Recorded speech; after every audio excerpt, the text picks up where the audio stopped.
This is the Opie and Anthony channel.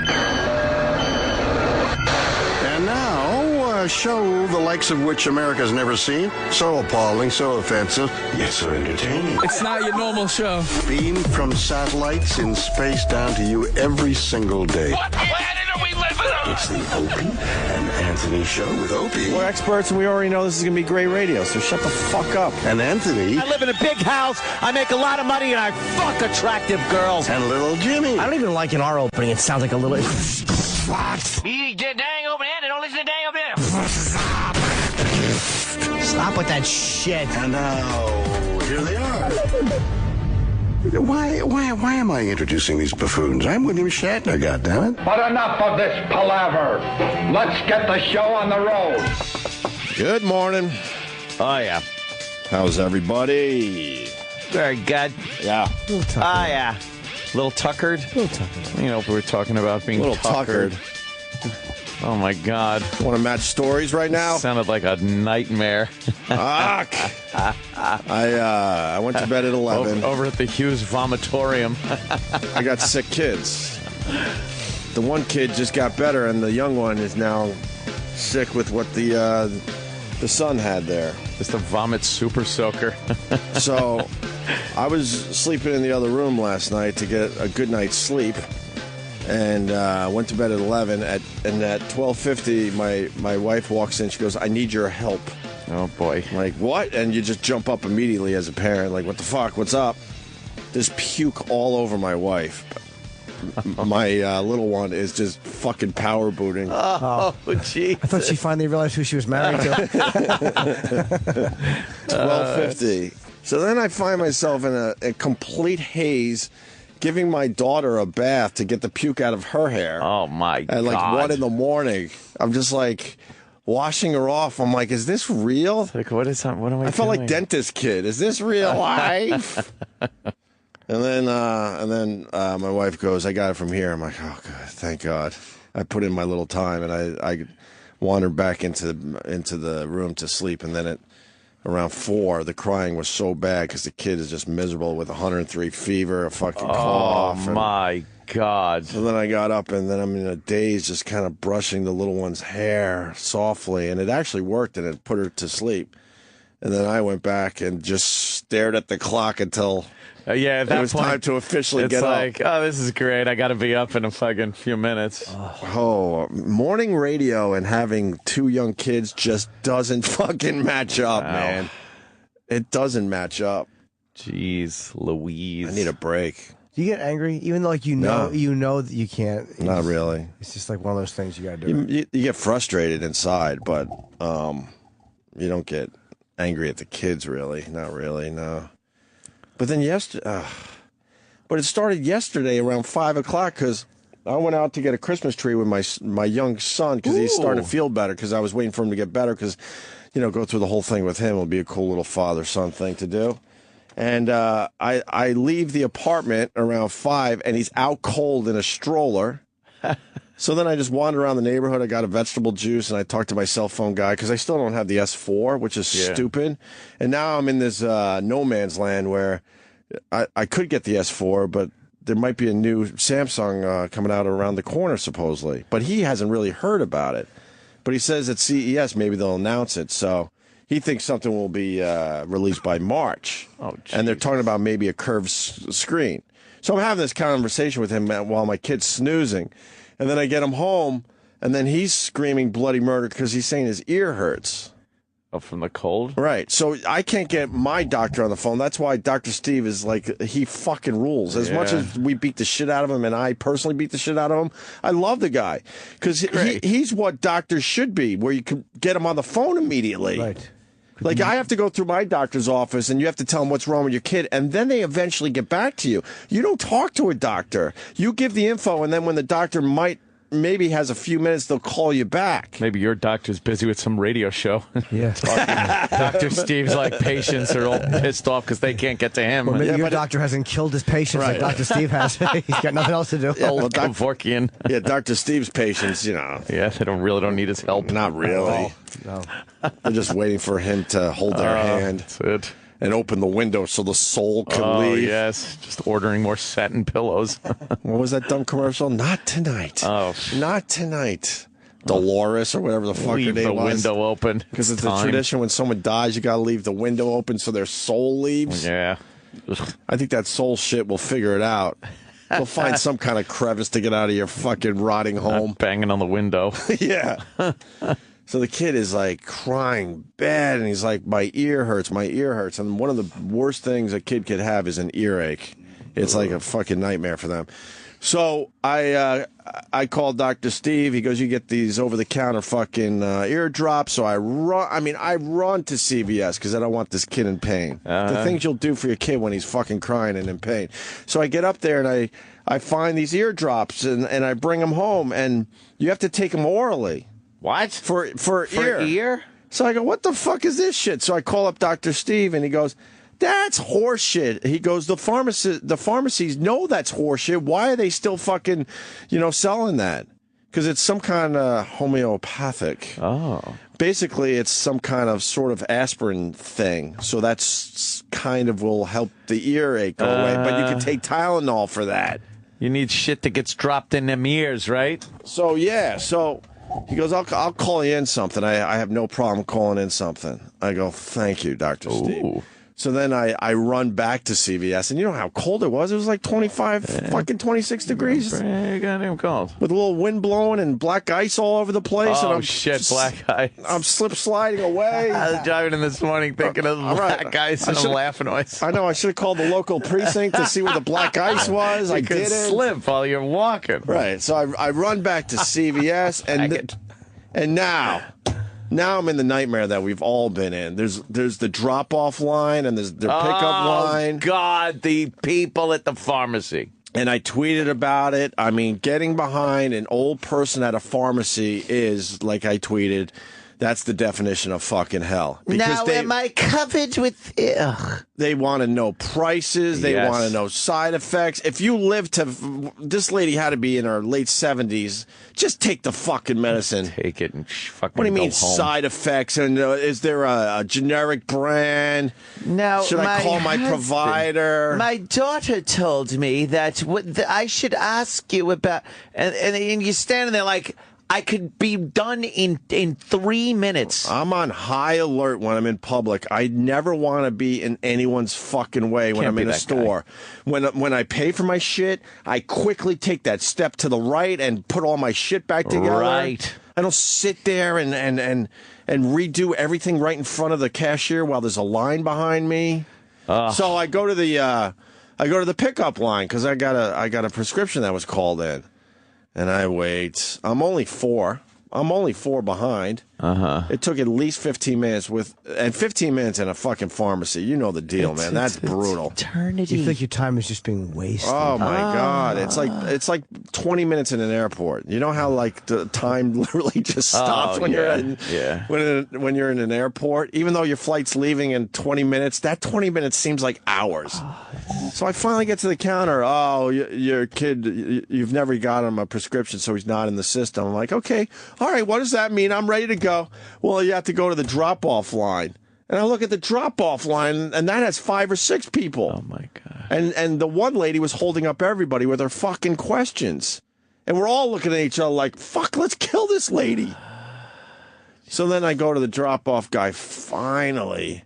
And now he's asking me a million fucking questions. I'm like, I'm in the system. Can't he just add his name to my shit? Because he doesn't pay for any of this. Yeah. Oh, we can't do that. We got to do this individually.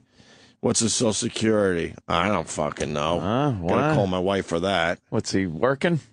What's his birthday? For a second, I didn't know that. Because now I'm frazzled.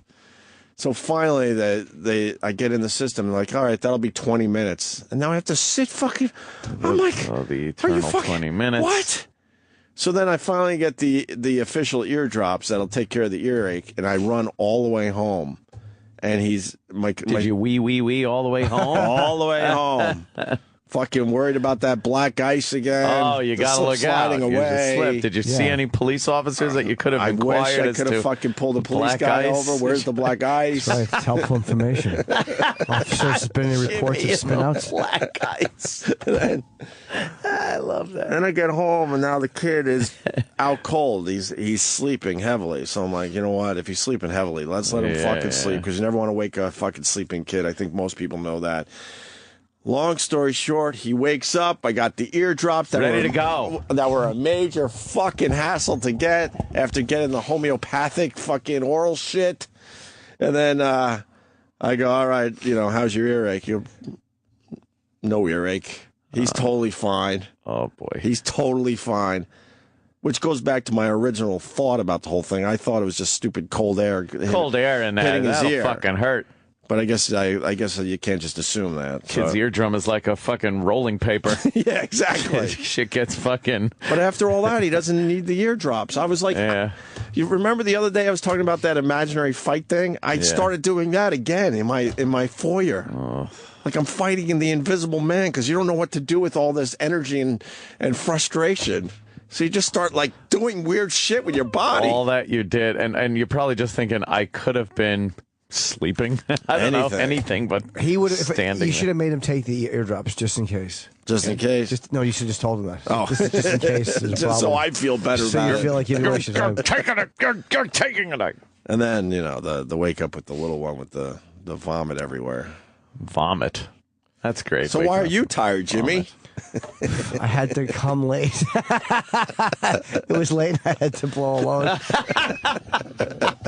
I had to come late. You had to make cumsies. That was it. Oh my God. I was asleep. Yeah. Oh fuck. Whatever. Well, little Beavis is at the vet. He has his balls cut off yesterday. Did you feel a little lonely last night? Oh, it was pretty lonely. I'd go to the fridge and when I shut the fridge door, I'd look down to make sure, he was not there. And then I realized, he's just not going to be there. Boy. Because, right. Little Beavis is... He comes home today, though. You're probably a little limpy. You're attached to the Beavs. Oh, the little Beav. You're attached to the Beavs. Of course. Yeah. He's a little cat. Right. Very good news for the people. We met the CEO of SiriusXM. Hey, we certainly did. Wow, is he a no-nonsense guy? Wow. Oh, wow. He is all of... I tell you one thing, if you're a stockholder of this company, be happy. You're in good He hands. is all about this company. Dude, his office was like Pacino's in Devil's Advocate. Yes. There was just nothing in it. It was just a blank table and him, and it was cold. No windows, Nothing garnishings. in there. Nothing that proves he's an actual human being. Nothing distracts him from this company and the works that must be done. He might be a cyborg. Yes. He might be a cyborg. I don't know. He's all about this company and making money for this company. Without getting into details, because quite frankly, he scared the shit out of all of us. Man, his opening line was terrific. It was supposed to be a, hey, let's get to know each other a little bit meeting. Uh-huh. And he looks at Tim Saban and goes, all right, Tim, so what is this about? Oh, I know. When we weren't even in trouble, it was supposed to be a little, hey, how you doing? And then you guys might have to help me with exactly what he said, but he pretty much said, I don't care if I ever see you guys again, and I'm sure you feel the same about me. About meeting you. He goes, I look, you do your show. All right. I'm not going to tell you what's funny. You know what's funny. I do this end. Look, you don't care about meeting me. I didn't care if I met you. I felt like he felt about us the same way Gunnery Sergeant Hartman felt about that donut. Just kind of. But that's a no nonsense guy. Instead of that, that BS crap, because we don't get along with the guys upstairs, and they don't get along with us. We're in two completely different worlds, but we work for the same company to make it work. Because he even said, he goes, I do a lot of things way better than you guys, and you guys definitely do, one thing. I think he might say. Yeah, what we do. You know, one thing way better than I do. I don't know your business, and you certainly don't know mine. Certainly. And he did say one thing to you. That's where I'm kind of glad that he had no idea who I. Because I asked a question and he did come back to it, but he blew right past it. Because I know he's thinking, who is this person? Oh yeah. He wanted to finish what he was talking about first. Jimmy pipes up and he's like, "Yeah, pretty much. Yeah, shut up." He put the hand up and he kept going. But then he asked, because he said to you two at the end, I was so happy. He goes, and for you two, if you hear anything around here and you hear that I'm concerned with it, pay attention to that. You too. Yeah. Meanwhile, it's like, who is this guy? Meaning, I guess somebody had fucked up. So he was basically saying that somebody didn't heed his warning or didn't heed the warning that it was bothering the CEO. So he was basically saying, if you hear that it's bothering me, pay attention to that shit. Yeah, because I guess they got rid of somebody. Yeah, for doing something. I just want to do some. Somebody that I don't know. I don't even know who the guy was. I don't either. I want to do the low altitude flying around here. You know, what they call under the radar. You did explain the app, though. Yeah, I was very happy. I mean, the app's definitely going to be a problem for a little longer, but they're putting a lot of money into it and they're figuring it out. Yeah, it's a whole thing, but he's very aware of it, and he didn't blow past it and push it off on Tim Sabian or Scott. He goes, we are working on it. We know it's a problem. Apparently, the problem was that Mel went to Ted's App Emporium instead of. Well, each individual person can enjoy it at once, but no more than one at a time. Exactly. Well, IP delivery wasn't as important as it is nowadays. Right. But I asked a question, and he looks right at me. He goes, "You don't think I'm aware of the app?" I'm like, "Oh, fuck. Okay, sorry, sir. Sorry. Don't you think I know that? Sorry, sir. Sorry. This is at the Alpha 5. Sorry. He didn't go for my casualness. Like when he walked in, I went, "Jimmy!" and I threw my arms open for a big hug. Well, my favoriteest part of the whole meeting was Jimmy's bomb. Oh, yeah. It didn't get Jimmy tried just a little levity. What was it? This guy was impervious to levity. Right. Yeah. It was talking about it was self-deprecation about the show. I'm better. Yeah, it said something about I'm better at this. Yeah. Like what Opie was saying. And you're better at what you do, the show, than I would be. And Jimmy was like, "No, you'd probably be better than we are." All right. Yeah. And he couldn't have been more.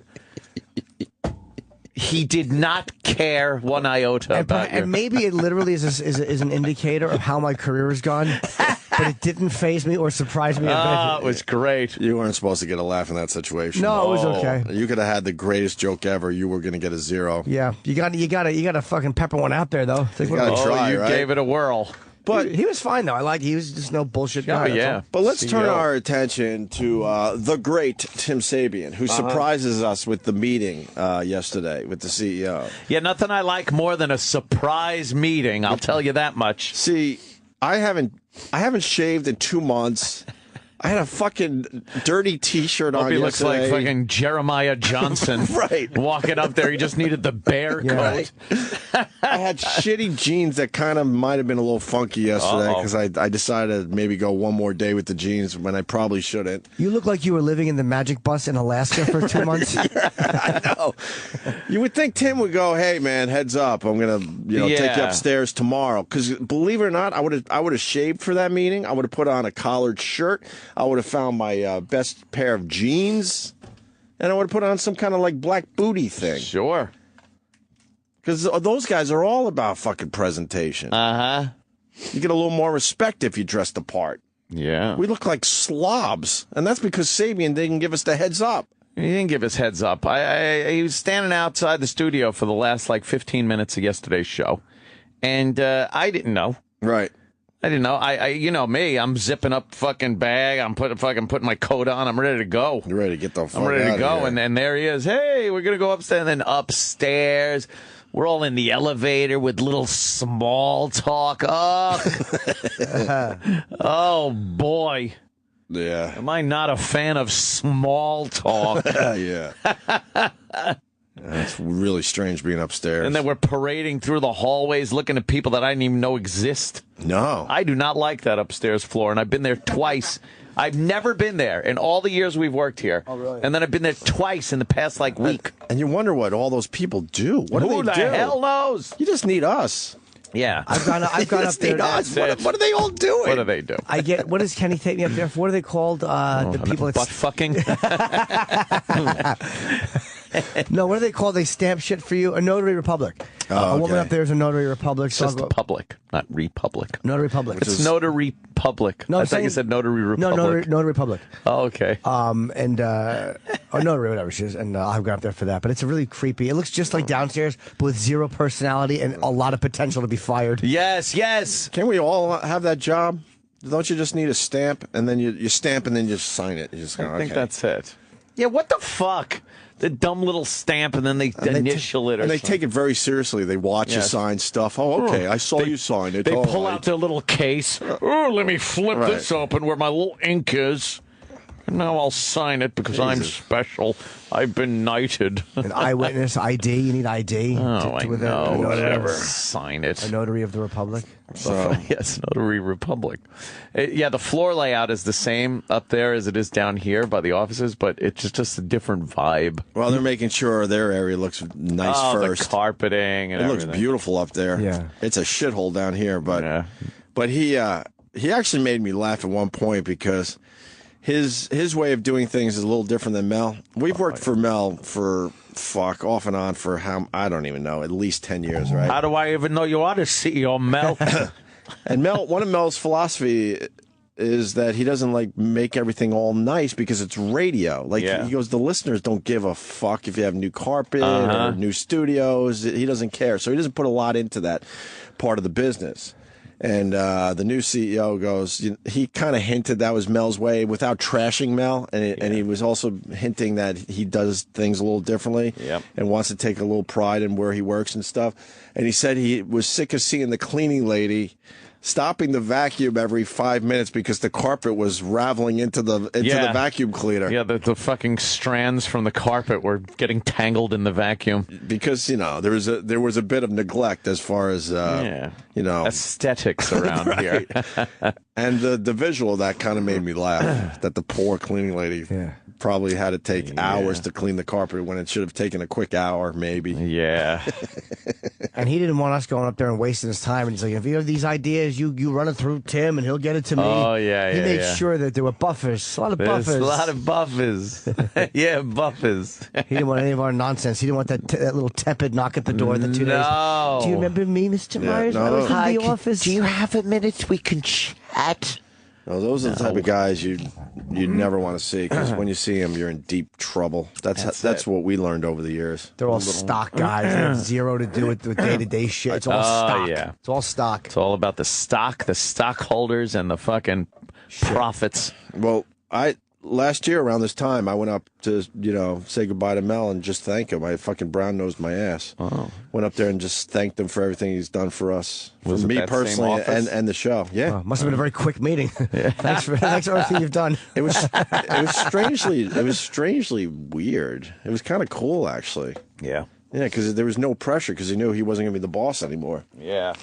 And I just thanked him, and we shook hands, and he said, keep in touch. And that was it. Do you keep in touch? No. How do you keep in touch? I don't know. How do you keep in touch with Mel Carmison? I would have got his cell right there uncomfortably. Let me get your cell. Right. Yeah, give me your number. Oh, yeah, boy. Maybe we could do lunch. All right, well, that sucked.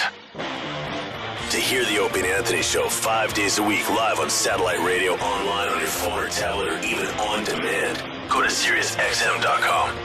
Also, interact with the Opie and Anthony Show on Twitter, @Opie Radio, @Anthony Cumia, and @Jim Norton.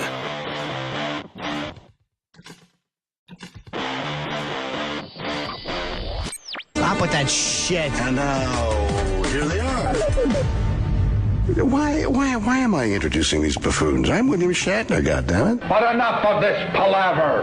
Let's get the show on the road. Good morning. Oh, yeah. How's everybody? Very good. Yeah. Yeah. Little tuckered? We were talking about being little tuckered. Oh, my God. Want to match stories right now? Sounded like a nightmare. I went to bed at 11. Over at the Hughes Vomitorium. I got sick kids. The one kid just got better, and the young one is now have to get all them on my show. This is the Opie and Anthony channel. And now, a show the likes of which America's never seen. So appalling, so offensive, yet so entertaining. It's not your normal show. Beamed from satellites in space down to you every single day. What planet are we living on? It's the Opie and Anthony show with Opie. We're experts, and we already know this is going to be great radio, so shut the fuck up. And Anthony. I live in a big house, I make a lot of money, and I fuck attractive girls. And little Jimmy. I don't even like in our opening. It sounds like a little. You dang open hand and don't listen to dang open hand. Oh my At like God. 1 in the morning, I'm just like washing her off. I'm like, is this real? Like, what is that? What am I I felt doing? like dentist kid. Is this real life? and then my wife goes, I got it from here. I'm like, oh God, thank God. I put in my little time, and I wandered back into the room to sleep, and then at around 4, the crying was so bad because the kid is just miserable with 103 fever, a fucking cough. Oh my God. So then I got up, and then I'm in a daze, just kind of brushing the little one's hair softly, and it actually worked, and it put her to sleep. And then I went back and just stared at the clock until Yeah, at it that was point, time to officially it's get like, up. oh, this is great. I got to be up in a fucking few minutes. Oh, morning radio and having 2 young kids just doesn't fucking match up, man. It doesn't match up. Jeez, Louise. I need a break. Do you get angry, even though like you know that you can't? Not really. It's just like one of those things you got to do. You get frustrated inside, but you don't get angry at the kids, really. Not really, no. But then but it started yesterday around 5 o'clock because I went out to get a Christmas tree with my young son because he's starting to feel better because I was waiting for him to get better because, go through the whole thing with him. It'll be a cool little father-son thing to do. And sick with what the son had there. Just a vomit super soaker. So I was sleeping in the other room last night to get a good night's sleep. And went to bed at 11. And at 12:50, my wife walks in. She goes, "I need your help." Oh, boy. I'm like, what? And you just jump up immediately as a parent. Like, what the fuck? What's up? There's puke all over my wife. My little one is just fucking power booting. Oh, jeez. I thought she finally realized who she was married to. 12:50. So then I find myself in a complete haze, giving my daughter a bath to get the puke out of her hair.